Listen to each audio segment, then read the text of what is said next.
NPP mpanyinfo ahyase kasa. Now I'm going to tell you the game they are playing. Enche about 2 years to come. NPP for me sure say omo primaries. Say omo ko select regional and constituency executives. Na wo hwe lose a wo mo lose poto ya enye se obi ene ka trɛw. Enye se soro abofo ene be free soro aba be ka trɛw. Enye se nyame ena o ka trɛw. Ye nyina ye hu se omo regional and national executives no bebre na ye betu omo bebre na ye betu abeti omo inti no say omo general secretary no wa realize sa inti na nse wo hwa he's on a media tour na radio station na TV station bia wo beko bia no ono nso nsem a wo ka no otumi hu ne se onya ya o the blame ne betu obi so because ono nso person tre say well na femu dia na nke wo se wo ye no nso ye na wakwa kasa Emsen and saying Oko Kesben. Asemo a wako and say MPP elusu elections no spiritually. Or say we lost 2024 elections spiritually. My main kind story no. Na maybe I meka ansembia tremo. Meka ansembia tremo. Metu a year Christopher 4. Or say the new patriotic party has attributed its humiliating defeat in the December 2024 general elections to what it describes as a spiritual influence. According to the party's general secretary, Justin Frimpong Kodua, there were inexplicable occurrences on the day of the election that suggest a spiritual dimension to the outcome. Osi day na ye to abano, enyame siye ema wono de ohun ne se hunhum anasunsum ediomo ejimu. Osi Mr. Kodua highlighted the unusually low voter turnout among MPP supporters across the country, a situation he believes cannot be explained by conventional means. So I say, what you're saying, MPP for amba bonti amba beto abana. Ohune say, untumin tiasie, untumin trasie. No ohune say, hum, edeni hujimu. Also in an interview with Ash FM, excerpts of which are shared by a Facebook user named Yao Koshivi. He, Justin Kodua Frimpong, attributed the party's poor performance in the elections to various factors, including spiritual influences. I say, it was as though our members decided not to vote, he remarked. In all 16 regions, it was as if NPP supporters had made an agreement not to cast their votes. This is highly unusual and cannot be attributed to regular political reasons. During the interview, Kodua expressed concern that some pastors who traditionally offer spiritual support to the NPP had withdrawn their backing due to internal tensions and anger. I appeal to the pastors who intercede for us, he said. A lot of spiritual machinations occurred ahead of the 2024 elections. Things took place in the spiritual realm, which I believe influenced the outcome. Many pastors and women of prayer who should have been praying for us withheld their support because of anger, and that definitely impacted the results. And he went on, Reverend Osupempa and the lies, you see, me kan sem tre enkrofo wa sorry eto de bia asori omoma memre na enyama 1 2 3 bia minim no me nso ma atre imbebunu na ewo ma asori no na eya na asemo a metai ka tre omo ene se Ghana ha sei u follow Ghana mentality echi a wan hwe ya unye, because in the name of spirituality no ebehye utrim ene obi yeme entumi nyeye obehwe na wanyeye. As a Christian who believes in the Spirit of God and believes in what the Bible says, I am not saying say there is no spirituality. In fact, I believe in spirituality. And me spirituality na me believe in, no. And also will be a numu sa keke. It's based on my experience in life. And so me, I believe in spirituality. And one of the things that me personally me believe in spirituality, they say, meda na mason da ya fa bibi ho. The next day, me sorry na sa de na mason ho da na si. If it is not spiritual, what? Enye spiritual the fact that you sleep and you dream of something and then it comes to pass the next day, it is spiritual. It tells you that there is another realm, which is the spiritual realm. So I believe in spirituality. Now, what I believe in the spirituality, and they say, you have a say. And that is what I am mekan etre men sorry mbano. Say spirituality wo. Now so say spirit ebedi uso. You have a say. Say spirit endi uso. You have a say. Inti se ne ya na Christopher eto de bia ye mpese ye be accept responsibility bibia na the share spirit. Bibia na the share spirit. We have a say in it. Inti esi na ade no eye bone a o ma ho kwan inti na ade ni siye. Esi na ade no eye papa udi so e ma ho kwan se ye hye nkom se obedi na wo de wonsa efodi wonsa se ye se ya hye nkom se medi ntimi nya adwuma eyedie na mba. So you have a say in it. Nyame de wa ye na femu de wonso e wo se wo ye wo de inti NPP ene wo blame spirit they are running away from responsibility. Edie na ma mu lusu ye amemo fun amubu ye no don't run and hide behind spirituality. Pensioners esika a mo de monsa ebo mu wiaye enwuma mu guye obu a mo mbu Ganafo ene yen kasa by heart. Ekom tisi Ganafo so nyama boye din. Don't run and hide behind spirituality. You play the role, accept responsibility and move on. Memma metete behind spirituality. Obi a read the Bible bia beti ase masa Nyankopon otredi ampon Nyankopon onokra ye kan oye the name that is greater above every other name, the supreme being that is greater. Because I'm a Christian, I believe that God is greater above every other being. Onumpo so what kind Bible nim na wo he Israel fo na nyama na utumi hu ne se nyame mpo wanfa ne hye anto omo so. They had a hand, always had a hand in whatever happened to them. Emra osofo odifo Jeremiah nyame soma no se won konko woni Israel fo se bone a omudi omubetia so aketua no se nyame owotumi o.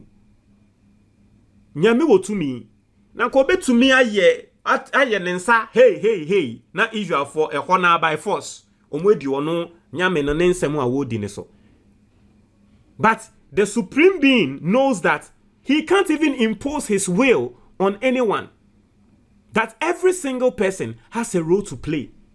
Into what Jeremiah said, Jeremiah, hey, kuna kwa woni omo medieja akawano nkrofo na mensuma ama wakọ omo ho no ukona oni omo kokokasa wo mu ntie wu nanso still mensuma se kọ ejuma na mede ma no eye din udwane kọ he se de wa na mede se ejuma na hye wonsa nti medieja akawano ukasa kasejem etre nkrofo yi ede na Jeremiah wanye kan du bebi no Jeremiah ne kra no mu peneku no omo de no kokoshe amenem ebura eno mu de no kokoshe mu a no mu peneku ni de ntia because nyame nsem a de ama ne se one country Israel for no wo kan Israel for no njindi Israel for no peneku no. Didn't God have the power to impose his will on the people of Israel? He did. But even it is a natural law say to me bia ewo wiase mu no e wo se wo ma ho kwan ansana e be take over. It is a natural law. It is natural. It is already Jeremiah we now ba be with Lamentations. Ube hu ne say nsema Jeremiah ka se ebeto omu bia no eba beto omu na afi omu su enyame yi ene we dia wa ma yehu webufuo hyew na aba yeso sei ye yaso ye din o ene wo kan ye na ye ntie ene nde ye bre sei se ye nim se webufuo dia eba enyame ne nim se wobu efu sei. Yes, they saw it fili asembia Jeremiah kan bia ebemu odifo Ezekiel ono nso saa nyame nsoma no otron krata ekatre Ezekiel di hyenenum nkrofo na me nsoma wa ma wa call mo ho no Israel foi omo aso odin minim se nsem a wo koka no omo ntie nanso me nsoma o se kɔ anompo de wo hwɛ enyama na nyame ka se Ezekiel wonya na enye nyama ketwa nidi na nyame pese o tre Israel for se mo ntie odifo Ezekiel na bra enyama wo ye no wo bresa nyame ka tre ne se wo beda ho on one side for over 300 days eduane a wo be ye dikra no sebi imprediasa sebi nipa ejanan aho na ode be ye eja because mu ni bibia a mo bedi eno na ode be ye eja e dia pa eduane a mo di bedi ena Ezekiel ka tre nyame se mesro we die ena nyame ka so okay o die nipa die ne die we a koko yusu eye nentwie e die. You see all those things practicals obi besie practically God wanted to create a visual impression for the people because oka wo muntie so pesa wo kire mo se muntie odifo na masoma ne se wo mbra na nyama a wo ye no bre a wo femu no san na mo bebre mo mpode mo bebre asen de wo no ye no ntime ya atwe mo na mo ehu se nya wo no bre na mo ehu se mo nso mo bebre sa. Didn't God have the power to impose his will on Israel for unto me fa ba and unto me ena make an unto me nye nensa hey me na me ye nyame se nya me bo ewiase no ma yesei mo adwen asesa by force mo ye de nkra na de make no mo be follow unto me nye na kan nyame unto me nye ko betumi. But it is a law, a spiritual law, a universal law. Intino se honhom bi ena wo kan se aboa famu a mo ye bibi na honhom no ba bebo famu o ma ho kwan because obia nyankopon amu obia sa atumi no wa ma obia sa atumi no. See NPP for mo ye kokoti and then mo ba besu aka se ensofo a asofo a na mo bo mpaye mamo no omo nyina bo befu ye ede na mo de ye sankrofo no wo krom ha afiansa mo esua nyansa mo eluso wi afiansa mo esua nyansa obi a wodi nkan ka asasem no ye odinfo adakwa ya adom prophet 1 mo ansopa no mo ndidi na tem mo radio stations so mo ndidi na tem won to me and all those pro NPP radio stations mo ndidi odinfo we atem because kokoti. That time na general secretary sebi imprediasa when hu anka ntre won crofo ne se yen konkon hu odifo Ebenezer yadom ni ene ne nkasa ne yen pa ne chow mu hu sa asem no owusu ben pasan so be ka asem be reporto. What did you do to him? Mu ndi na tem. Didn't you launch an attack on him? Your presenters on radio stations, didn't they launch attack on him? Last minute, Abrantia no support him. Okatechi Frifa. Edi no de ye usu bempa e won radio station so. That time na general secretary ni NPP for sebi impredias am hu nyanse hu ne se ye ne nkrofo nkonko kasa. Ye ni usu bempa nkonko kasa. And they will lose we no see ye lusu spiritually. Na spiritually ye lusu ye no. Ani diphobia na edima yen. Ye ni omunya asem eni ni elusu enti wo general secretary Frimpong Kodua wo de mirika call friends en Reverend Kusibo atin ho a wo de ne nsa to so ka se wo ye ne ba na ne ba bi eni ho a wo be lusu elections da na mo be wini no sometimes na wo gidi se Kusibo atin ni nsem a waka na wo gidi se bebem sometimes na wo gidi se bebem na wo gidi se kusi boaten de wono ka ne bebem ende na wehu ne se nkonse ya hye to mo so na mbem nti ende de wehu ne se saa edifo papa ne wo ho na se edifo papa ne nsem omo kan na mo ne omo ko nti ende mu lusu spiritually so kusi boaten couldn't fight for you. Masa, accept responsibility and let us move on. Don't go and hide behind spirituality. Ne Christo for ye pesa de no dodo. Christo ni ebetena se aya de pa na aye yi ama no no. Olusupe no dey share spirituality. Olusupe because we don't have any sense of responsibility. We don't have any sense of responsibility. Yempese yebeji bibia to ase yempese yebeji mfunso bia. If you don't accept responsibility, how are you even going to learn? That's why I say obi bia will read the Bible bia. No be hune say that's why I tell you say the Bible is a living word. Every single thing that is your Bible muno and then abrabo is see ewum. Every single thing. Embra was off for Jeremiah. Same Jeremiah or for Jeremiah.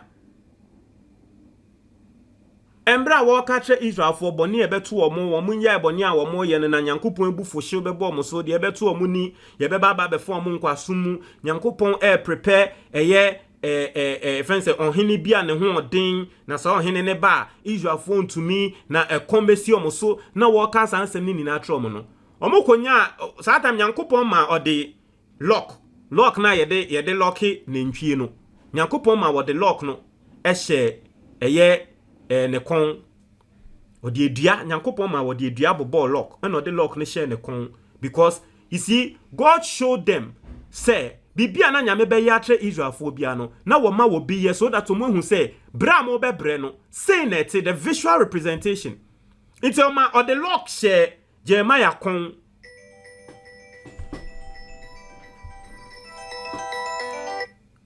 Mr. M say Melodies ebusuani bi ena ofre me no atiefo we Melodies ni bi frɛ na me kasanti me pause no enti de na meka odifo Jeremiah na Nyankopon epese omuhu bre nkwasomu a Israelfo bekom Judafo bekom ninti no oma ne bo lock wooden lock na ya ye de hye nintwi ekon no ena oma odifo Jeremiah de ni nsa ene ni ti ehyemu no wo de tre Israel fu Judafo mpanyimfo no ahemfo no se de ebeto mu ni nkwasomu a mo bekom no sei ehɔ na odifo baako a woka ema Juda ahemfo no te se de Reverend Kusibo aten emra Ghana enkoyi aye ni na ye ka edifo bebre ye ka se NPP mu be reporto opam mo ka NPP mu be reporto usu be mpa mo ka na jegezi mo ka that time no odifo baako a oka ahemfo ne ho Reverend Kusibo aten no eba ba ka tre Jeremiah oba bebubu ade no ka tre Jeremiah se Nyankopon aka tre me se obeji Israelfo enu nti we bubu ade no oyi ade ni fi Jeremiah kon ebubu no because o se nyame aka tre ne se obeji omo ti se nya Reverend Kusibo aten wo ka tre NPP for se nyame se mu be wini you break the 8 no sa pepepe ehɔ na Jeremiah ka se ayo wo de wo ye difo me de menja age wo me de nyame aka tre me se menka no eno na maka na se wo so wo ye difo na won so se de nyame aka se ka na de a me de me ni hwe ka me ne menya me be kwa akokasa na me hu ne se ono na o share wo se ka na se de yin Jeremiah ne nyame kokasa na nyame ka tre Jeremiah se me ne no anka hwe manka hwe antre no manka hwe antre ne se magi Israelfo na kona kwa ka tre ne se we eye eduade na wenya ahonden e de bubu eduade eye dade de na mema ye de ahye Israelfo kon na no mombra mbebu no ne enhwe nyame abufu hyew ba odifo ne so odifo ni huye because we can't draw ade anyame nkan tre ne se won konkoka eno koka support Israel apanyimfo no and ampanyimfo no Judah ampanyimfo no okoka support yomo just like Reverend Reverend Kusibo aten did koka ye ekoka tre NPP for say nyame si mu be wini. That's the same thing. Internet ya na me ka tell say the Bible is a living word. Every single story in the Bible, no, sometimes in life, no, is see who say, when they see what Bible name, when they see what Bible name, when they see what Bible name. That's exactly what happened to the NPP. And then I will be catching and say a diff war and na muni omunya asem into mundi amamo. And then the muhu. You see, munya to me and namutrimu nina, you think that you are so special, me and come wasem. And then the other best accept your responsibility. Master. If you want to comment box, you